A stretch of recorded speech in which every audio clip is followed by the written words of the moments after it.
Let's implement Laravel's route model binding in our Slim application. Route model binding is basically a convenient way to automatically inject the model instance directly in the routes and in controller methods. In our case, there would be entities and not the models. So for example, in the transaction controller within the get method here, instead of injecting the array of arguments, we could inject the transaction entity directly, something like transaction, and then we wouldn't need to do this anymore because we already have the transaction entity. So we would be able to get rid of this boilerplate code. Well, this works out of the box in Laravel, but in our Slim application, it does not. We need to define a custom route strategy to be able to inject custom things in controllers like entities. In SlimPHP, route callback signature or the controller signature is determined by the route strategy. We're currently using the default strategy, which provides the request, response, and the arguments. As you can see in the documentation here, we could change the default strategy and use either another built-in strategy or create our own. This example here changes the default strategy to request response args strategy, which is similar to the default one that is set in Slim, which is just the request response strategy. The main difference between the two is that the default strategy provides route arguments as one array, while the request response args strategy puts each route placeholder as a separate argument. We can create custom strategy and implement invocation strategy interface and set that as our default. So let's create a new class. We're going to create it within the app namespace. So we'll call this route entity binding strategy.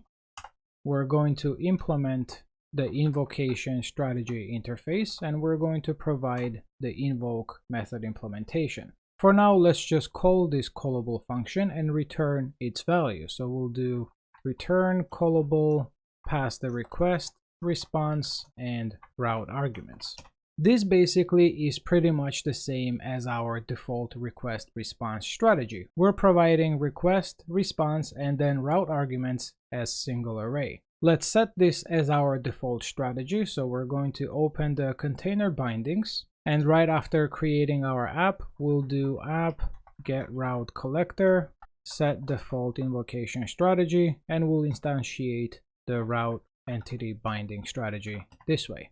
Let's import the code and let's test this out. So let's open the browser, let's refresh the page, and everything is still loading the same way. Great, so now we can continue the implementation. We need a way to inspect the arguments that a controller method is expecting. This callable right here is basically the method call to a controller method, or a callback, whichever is defined for the route. So we need to be able to inspect the definition to see what arguments it is expecting. For example, in our get method here, we're expecting request, response, and transaction.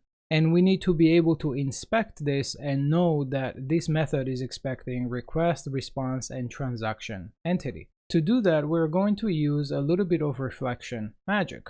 So let's create a new method here called create reflection for callable, which will accept callable as an argument. So we'll do callable, and it's going to return a new reflection method instance if the callable is array, or it will return the reflection function instance otherwise. So we'll do return is array callable. If it is array, then we'll simply instantiate the reflection method and pass the first element of the array, which is the class name or the object, and pass the method name as the second argument, which is the second element of the callable array. Otherwise, if the callable is not array, then we'll simply instantiate the reflection function instance and pass the callable as an argument. Basically, what's happening here is that we're checking if this callable that is passed here is actually an array. If it is an array, then we need to extract the controller name or the class name and then the method name that we're invoking. So if we open our web.php routes file, we see that we are using the array syntax here. So this is our controller class name and this is our method name. Another way we could define a route is to just use a function here instead of the array syntax. So that's what this basically handles here. It handles both cases, one with the array syntax and the one with just a closure or a function syntax. We can actually add a return type here as reflection function abstract Alright, so let's import these and then create a variable here called callable reflection and call that method here and pass the callable variable. Next, we need to resolve the arguments. So we need to create resolved arguments array and set it to an empty array. And we're going to fill this in one by one as we resolve the arguments. Then what we can do is that we can loop through all the parameters of the callable function or the controller method, which we have captured via reflection in here. So we can do something like for each callable reflection get parameters as parameter. Then for each parameter we can get the type of the parameter. So we can do parameter get type, and we can also get the name of the parameter and store it in here, get name.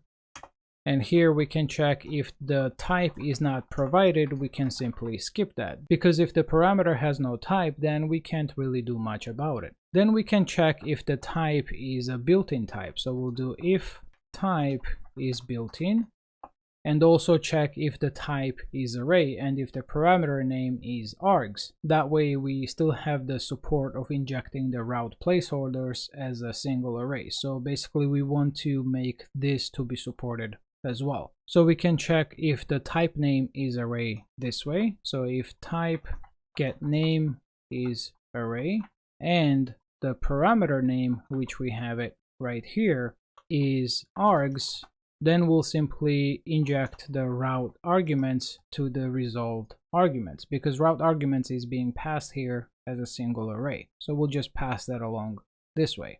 Now to make this a little bit more explicit, what I'm going to do is that I'm going to take this and create a variable here called type name, and I'll actually rename this to param name, so that way we know what name we're dealing with, and change this to type name. That way it's a bit more clear. Also, since type can be null, this needs to go after this conditional. So why don't we move this to right below here and format the code. Alright, the next thing that we need to check is that if the type is not built in, then we need the handling for the request and response objects so that we are still able to inject the request and response this way. So we can add else case here, and we'll check if the type name is the server request interface, which is the request class, then we'll simply add the request to the list of arguments, and we have the request and response right here. So we'll copy this and we'll put it here. Then we can do the same thing with the else if conditional here, and we'll check if it's the response interface, and if it is, then we'll pass the response. And otherwise, if it's neither request nor response, then we need to add a custom handling for things like entities that we're injecting in here. Before we implement this though, let's confirm that our app didn't break. So I'm going to change this, and instead of passing request, response, and route arguments in this order, we're simply going to unpack the resolved arguments this way and pass them in. This is also good because now we can inject the request and response in any order that we want, and we also don't need to inject them if we don't need them. So in this case, for the get method, the request is redundant and we don't need, so we can get rid of it. Let's go back to the browser, let's refresh the page, and everything is loading as expected. Clicking on edit is not going to work because we haven't finished implementing the transaction entity injection. So let's go back to code and let's dump the route arguments array as well as the type name and the param name. Let's go back to the browser, open DevTools, click on edit. Let's inspect the request, and as you can see, we have the route arguments array containing the ID of the transaction. The type name is the transaction entity class name, and param name is the transaction. Now we need to map the transaction argument to this ID value somehow. We can do the mapping by the name. We can change the ID in the placeholder to be transaction instead of being ID. And if the placeholder name matches the parameter name, then we can load the proper entity object. So let's open the web.php, and in here for the get method, we'll replace the ID placeholder with transaction. Now if we go back to the browser and click on edit again, we see that now the arguments array contains transaction as the key and not the ID, and this matches to the parameter name. This basically allows us to do something like this. We can create entity ID variable here and get the proper entity ID from the route arguments array by using the param name. And if it's not set, then we'll set it to null by default. The reason we're doing this mapping by using the parameter name to map to the placeholder name is because we may have multiple resources or entities injected in the controller method. This way we know which ID to associate with which parameter. Now we can throw some exception if there is no entity ID. So we'll do if no entity ID, throw new invalid argument exception with message unable to resolve argument param name in the callable. We can also throw this exception if the parameter allows null types, because we cannot have nullable entity injections. It just doesn't make sense. So if the entity ID is not given or parameter allows null, then we can throw this exception. Otherwise, if we have the entity ID and the parameter does not allow null, then we can look up the proper entity by using the default repository from the entity manager. So let's inject the entity manager service interface in the constructor here. So we'll do construct and we'll do private read-only entity manager service interface. Scroll down and we'll do entity equals this entity manager service, and we can either call get repository and then call find on it, or we can simply call find and pass the class name, because we have the class name which is the type name, and pass the ID using the entity ID. Once we have the entity, then we can add that to the resolved arguments list. Let's get rid of this var dump, and we also need to add the handling if the entity is not found. This is where we're going to trigger that 404 response if the entity is not found. So we'll do if no entity is found, then we'll simply return a new response. Now to create a new response, we need the response factory. So we need to inject the response factory interface in the constructor. So we'll do private read-only response factory interface. Let's format the code, scroll down, and we'll do this response factory create response with status 404. Now before we test this out, we do need to adjust our container bindings, because we're introducing two dependencies in the constructor here, but in the container bindings we're instantiating this class this way. So we need to pass down these dependencies manually. We have access to the container, so we should be able to resolve those without any issues. So we'll do container get entity manager service interface, and we'll also pass the response factory. Now we can get the response factory from the app instance, so we'll do app get response factory, and let's format the code. Now we could use the container to just resolve the route entity binding strategy, but the issue with that is that it causes the circular references error because of the response factory interface. Because on the response factory interface in here, we are injecting the app instance, and then it causes the circular reference error. That's why we're getting the response factory from the app instance in here and not resolving it from the container. So let's go back to the browser, let's refresh the page, everything is loading fine, let's click edit, and guess what? It works. It is loading the correct transaction. We can click on the edit on the transaction 10, it is loading the correct transaction. So let's clean up the transaction controller now to use the route entity binding wherever we can and get rid of that boilerplate code. So let's open the transaction controller, let's start from the top, we'll remove this request because it's redundant. This one looks good. In the delete, we'll get rid of the request and we'll inject the transaction in here. So we'll do transaction. We can get rid of this. Let's scroll down. In the update, we'll do the same. We'll inject transaction. We'll also remove the args from here and we'll get rid of this part from here. Let's keep scrolling. The load can stay the same. And in the toggle reviewed, we'll get rid of this request. And we'll also inject the transaction here. And we can get rid of this code as well. and this looks much cleaner. So as you can see, we've removed a lot of the boilerplate code here. We no longer need to load the transaction entity manually under each method, and we no longer need to check if the transaction entity was found, and if not, respond with 404. That is now handled by our custom route entity binding strategy. Before we test this out, we also need to adjust the routing here. We need to replace these placeholders with transactions. So let's replace this, and I think we need to replace one more. Yeah, the review. Let's test this out now. So let's refresh the page. Toggle works as expected. Let's do the edit. We'll change this to 999. Save. Scroll down. That works as expected. Let's test the delete. Let's delete transaction 10. And sure enough, that works as well. Let's test the 404 part. So I'm going to inspect element here, and we're going to change this ID to something like this. Now let's try to toggle this, and sure enough, we get 404 response. We would need to add some front-end handling to maybe alert the user with some error message. Let's do that quick in here. We're just going to add a very basic and generic one. So let's open our Ajax JavaScript file. We have the handling for status 422 in here. So what we'll do is that we'll simply add another case here. So we'll do else if response status is 404, alert response status text. And then in our route entity binding strategy, we can set the error message to be something like resource not found or something like that. So let's open this in here, scroll down, and here we can do resource not found. All right, so let's test this out. Don't forget to run npm run dev or npm run watch. We'll open the browser, refresh the page. Let's inspect element again. We'll change this ID to something that doesn't exist.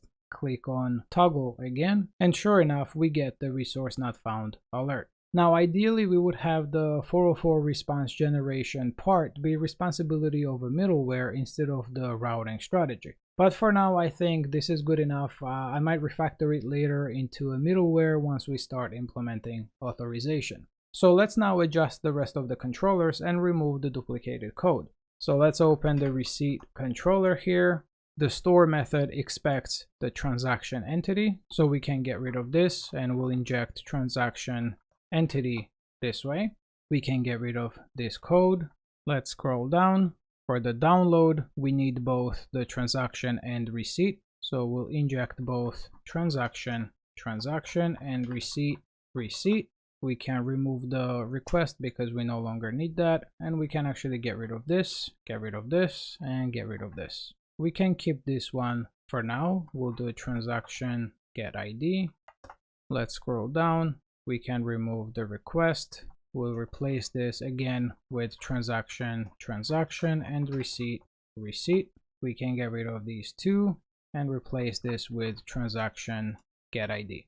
Again, as you can see, we removed a lot of the duplicated code. Now we do need to adjust the routes here. So let's switch to the web.php. We'll replace the ID here with transaction, and we'll replace this with transaction as well, and replace this with receipt. We'll do the same thing in here. So let's replace this with receipt and this with transaction. Let's test this out quick. So I'm going to try to upload the receipt here. Click upload. That worked. Let's try to delete it, and that worked as well. Let's adjust the category controller next. So let's open category controller. Let's scroll up. We'll remove this request. We'll remove the request from the delete method as well, and replace this with category, and get rid of this. We'll do the same thing here. Category, get rid of this. In the update method, we'll do the same thing. We'll get category, and we'll remove the args from here, but we do need to adjust our update category request validator because this has ID as required. We can actually remove that from here, and we can remove this as well. We can get rid of this, and I think we're good with category controller. Before we test this out, we need to adjust the routing as well. So let's switch to web.php, scroll up to categories. We'll replace these with categories. So let's replace them with category, and we should be good to test this out. Let's open the browser, go to categories, click edit. That works. Let's change it to airplane tickets test. That works. Let's change it back.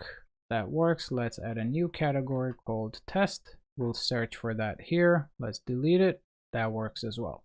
Alright, so I think now our code looks a bit cleaner and we found a good use case for Reflection API. So this is it for this video. Thanks for watching. If you enjoyed it, be sure to hit that like button and subscribe for more awesome content. Until next time, happy coding.